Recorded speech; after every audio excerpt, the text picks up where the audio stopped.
परिचय।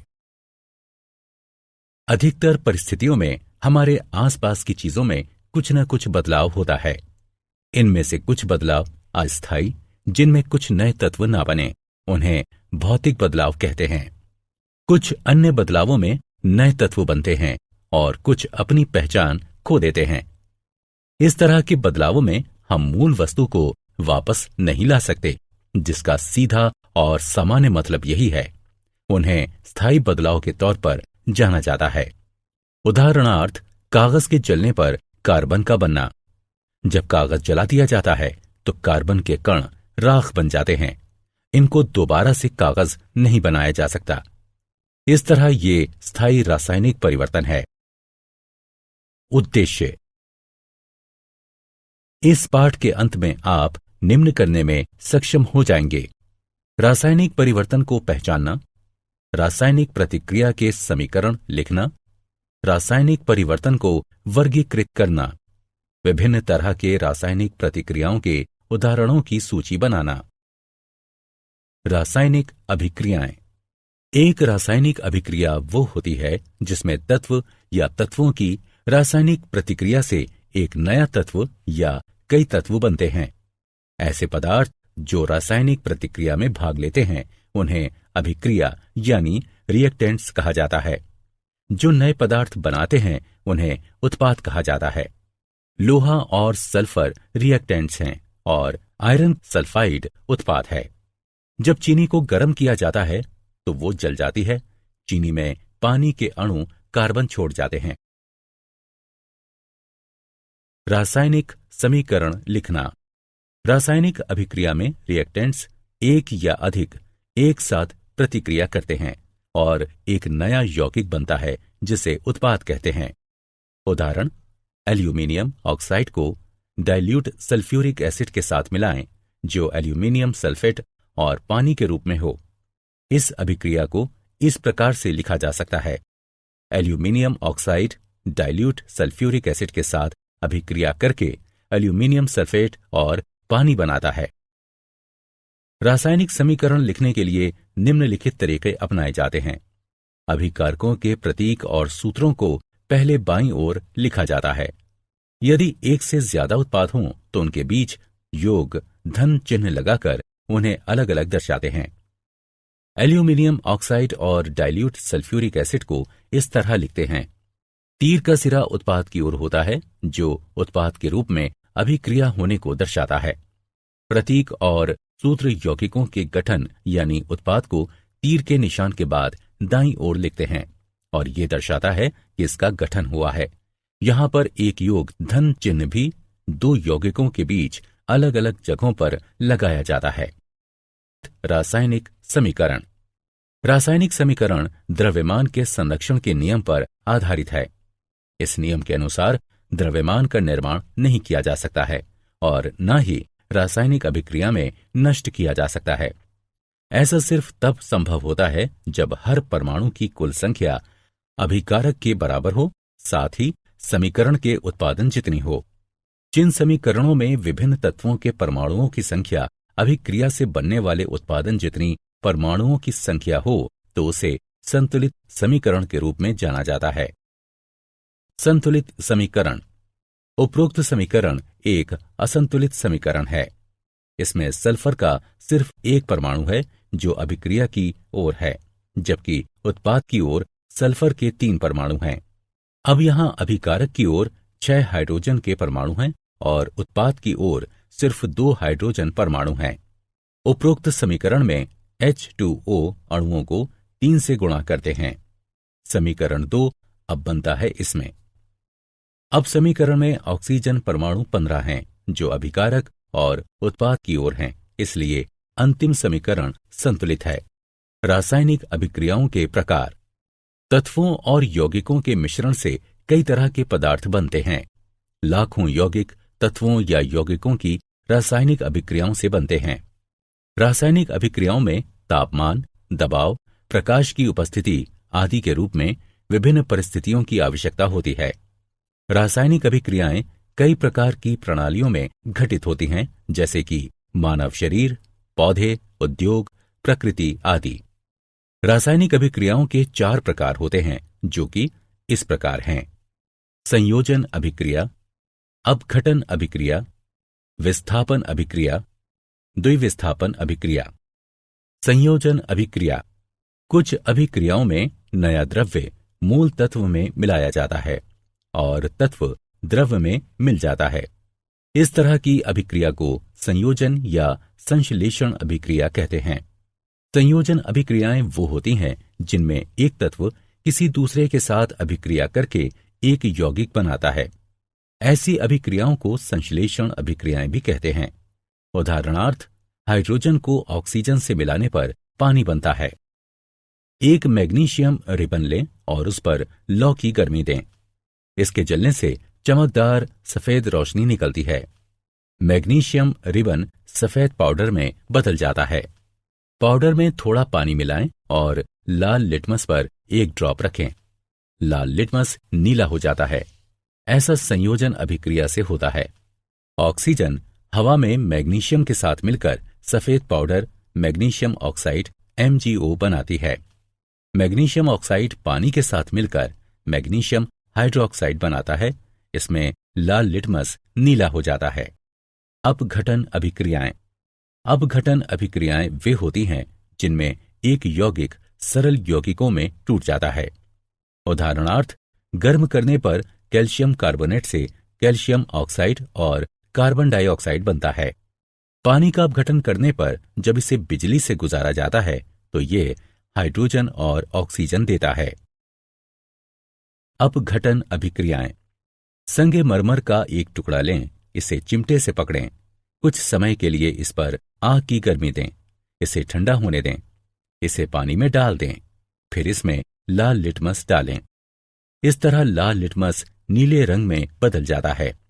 Calcium carbonate यानी संगमरमर अपघटित होकर कैल्शियम ऑक्साइड और कार्बन डाइऑक्साइड बन जाता है। कैल्शियम ऑक्साइड के बनने पर पानी के साथ अभिक्रिया होती है जो उपरोक्त हल देता है, जिसमें लाल लिटमस नीले रंग में बदल जाता है। एक टेस्ट ट्यूब में 0.5 ग्राम जिंक कार्बोनेट लें। टेस्ट ट्यूब को एक काग और एक डिलीवरी ट्यूब में फिट करें। लौ से उसमें ऊष्मा दें। इससे एक रंगहीन गैस बाहर निकलती है। इस गैस को नींबू पानी से गुजारते हैं तो ये दूधिया हो जाता है। जिंक कार्बोनेट को गर्म करने से यह अपघटित होकर कार्बन डाइऑक्साइड गैस और जिंक ऑक्साइड बनाता है। कार्बन डाइऑक्साइड नींबू पानी को दूधिया कर देती है। एक चाइना डिश में 1.0 ग्राम फेरस सल्फेट लेकर गर्म करें। तेज गर्म करने पर फेरस सल्फेट का रंग हरे से बदलकर भूरा हो जाता है। एक तीखी महकदार गैस भी इससे बाहर निकलती है। ऐसा फेरस सल्फेट के अपघटन की वजह से होता है, जो ब्राउन फेरिक ऑक्साइड और SO2 और SO3 जैसी तीखी महकदार वाली गैस निकलती है। विस्थापन अभिक्रियाएं। एक विस्थापन अभिक्रिया वो अभिक्रिया होती है जिसमें एक परमाणु या परमाणुओं का एक समूह एक अणु में मौजूद एक और परमाणु द्वारा विस्थापित होता है। उदाहरणार्थ, आयरन को जब कॉपर सल्फेट के विलयन के साथ मिलाया जाता है तो इससे कॉपर धातु बनती है। टेस्ट ट्यूब के 10 मिलीलीटर पानी में 0.5 ग्राम सिल्वर नाइट्रेट मिलाते हैं। टेस्ट ट्यूब में एक साफ कॉपर का तार जोड़ते हैं। इसे कुछ देर तक छोड़ देते हैं। सिल्वर की चमकीले क्रिस्टल तांबे के तार पर दिखाई देते हैं। इससे विलयन का रंग नीला सा हो जाता है, जो कॉपर नाइट्रेट के रूप में होता है।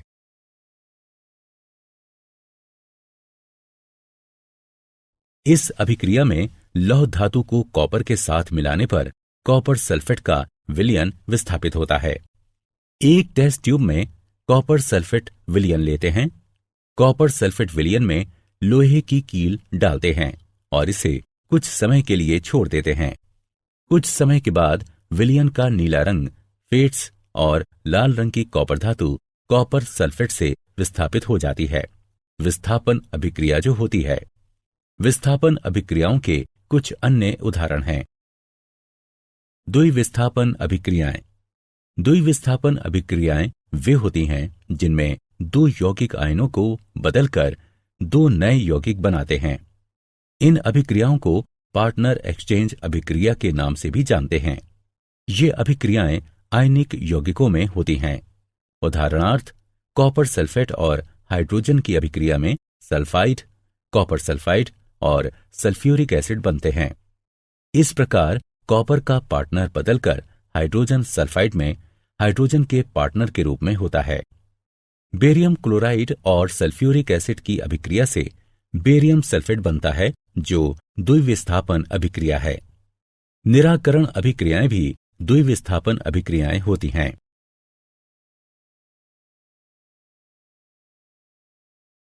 रेडॉक्स अभिक्रियाएं। रेडॉक्स अभिक्रियाएं वे होती हैं जिसमें ऑक्सीकरण और इसकी कमी से एक ही समय में होती हैं। इन अभिक्रियाओं में एक पदार्थ में कमी होती है जबकि अन्य ऑक्सीडाइज्ड होता है। क्रियाकलाप। एक चाइना डिश लें और उसमें थोड़ा सा कॉपर पाउडर लेकर उसे गर्म करें। कॉपर पाउडर का क्या होता है? कॉपर पाउडर की सतह का रंग बदलकर काला हो जाता है। ऐसा ऑक्सीजन के कॉपर के साथ मिलने से होता है, जो कॉपर ऑक्साइड के रूप में बनती है। यदि हाइड्रोजन गैस इस गर्म सामग्री CuO से गुजारते हैं तो सतह पर ब्लैक कोटिंग बदलकर भूरी हो जाती है और फिर से ऐसा होने पर कॉपर प्राप्त होता है। क्यूपरिक ऑक्साइड यानी CuO बदलकर कॉपर बन जाता है। इस प्रकार क्यूपरिक ऑक्साइड से ऑक्सीजन निकल जाती है। ऑक्सीजन के हटने के बाद से इसकी कमी हो जाती है, जिससे क्यूपरिक ऑक्साइड कॉपर के रूप में होता है। क्यूपरिक ऑक्साइड से इस ऑक्सीजन को हाइड्रोजन हटाता है, इसलिए हाइड्रोजन कम करने वाला कारक है। इस प्रकार ऑक्सीकरण और कमी एक साथ होते हैं। उदाहरणार्थ, सोडियम को जब ऑक्सीडाइज्ड किया जाता है तो ये बदलकर Na+ हो जाता है। ऑक्सीकरण को ऑक्सीजन या हाइड्रोजन या इलेक्ट्रॉनों की एक पदार्थ से नुकसान या कमी के लाभ के रूप में परिभाषित किया जाता है। कमी या हाइड्रोजन या एक पदार्थ से इलेक्ट्रॉनों का लाभ ऑक्सीजन की कमी के लाभ के रूप में परिभाषित किया जाता है। जिंक ऑक्सीडाइज्ड होकर Zn2+ हो जाता है जब जिंक की एक छड़ को कॉपर सल्फेट के विलयन में डुबोया जाता है। इस अभिक्रिया में जिंक 2 इलेक्ट्रॉन खो देता है और Zn2+ हो जाता है। इस प्रकार जिंक ऑक्सीडाइज्ड हो जाता है। दूसरी ओर Cu2+ में 2 इलेक्ट्रॉनों की कमी हो जाती है, जिसे ये ग्रहण करता है और वो Cu हो जाता है।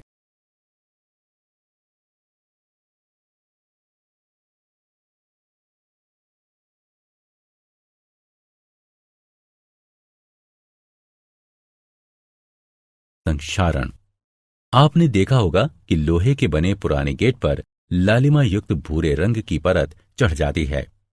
लोहे की चीजों में लालिमा युक्त भूरा रंग एक जंग होता है। कुछ अन्य सामग्री में भी इसी तरह का जंग लगता है। चांदी पर काली परत और कॉपर पर हरे रंग की परत भी इसी तरह के उदाहरण हैं। जंग एक प्रक्रिया है जो धातुओं को धीरे धीरे बाहरी हवा, नमी या उनकी सतह के हिसाब से रासायनिक क्रिया की वजह से होती है।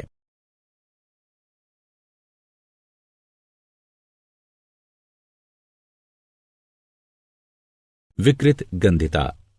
अगर एक धातु में अभिक्रियाशील होती है, इसकी सतह पर धीरे धीरे ऑक्सीजन और पानी यानी नमी की मार पड़ सकती है। धातु हवा में मौजूद ऑक्सीजन और पानी के वाष्प के साथ अभिक्रिया करके यौगिक बनाता है। इन यौगिकों के बनने से धातु की सतह पर असर होता है। इससे धातु की सतह कमजोर हो जाती है।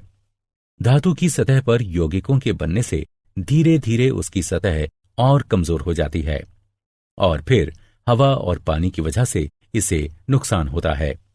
यह प्रक्रिया आगे भी चलती रहती है। इस तरह हवा और पानी धीरे धीरे पूरी धातु को ही नष्ट कर देते हैं।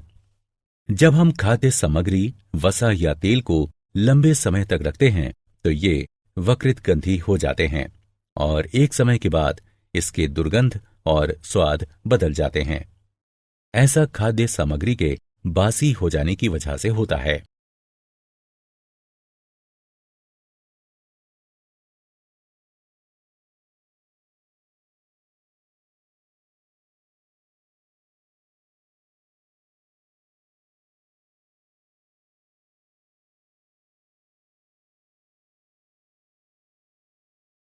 विकृत गंधिता वसायुक्त और तैलीय चीजों में हाइड्रोलिसिस उपचयन से होता है। एंटीऑक्सीडेंट्स को खाद्य सामग्री में अक्सर मिलाया जाता है जिससे विकृत गंधिता का विकास उसमें ना हो सके। प्राकृतिक एंटीऑक्सीडेंट्स में शामिल है polyphenols, ascorbic acid, tocopherols. Synthetic antioxidants हैं बटिलेटेड हाइड्रोक्सी एनीसोल और बटिलेटेड हाइड्रोक्सी टोल्यूनी। विकृत गंधिता को कुछ हद तक रोका जा सकता है। खाद्य सामग्री को रेफ्रिजरेटर में रखकर, खाद्य सामग्री को सूर्य की रोशनी से बचाकर और एयरटाइट कंटेनर में, खाद्य सामग्री के पैकिंग में नाइट्रोजन भरकर। नाइट्रोजन गैस खाद्य सामग्री को ऑक्सीकरण से बचाती है और इस तरह उसमें दुर्गंध नहीं आती।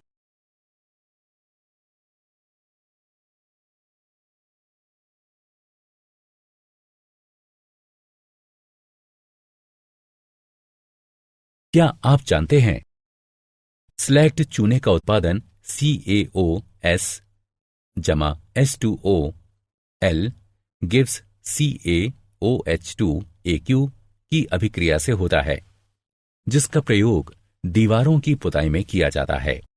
कैल्शियम हाइड्रोक्साइड धीरे धीरे हवा से अभिक्रिया करके कैल्शियम कार्बोनेट की दीवार पर एक पतली परत बना देता है। कैल्शियम कार्बोनेट इसके बनने के 2-3 दिन बाद दीवार की सफेदी में बेहतर चमक ला देता है। दिलचस्प यह है कि संगमरमर का रासायनिक सूत्र भी CaCO3 है।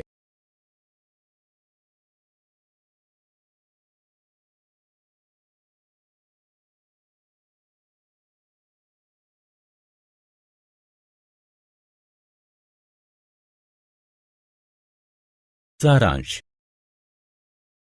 आइए हमने जो कुछ सीखा है उसे संक्षेप में दोहराएं। रासायनिक अभिक्रियाएं स्थायी बदलाव करती हैं। प्रत्येक रासायनिक अभिक्रिया एक संतुलित रासायनिक समीकरण द्वारा दर्शाई जा सकती है। विभिन्न प्रकार की रासायनिक अभिक्रियाओं की चर्चा करें। संयोजन अभिक्रियाएं, अपघटन अभिक्रियाएं, विस्थापन अभिक्रियाएं, द्विविस्थापन अभिक्रियाएं और रेडॉक्स अभिक्रियाएं।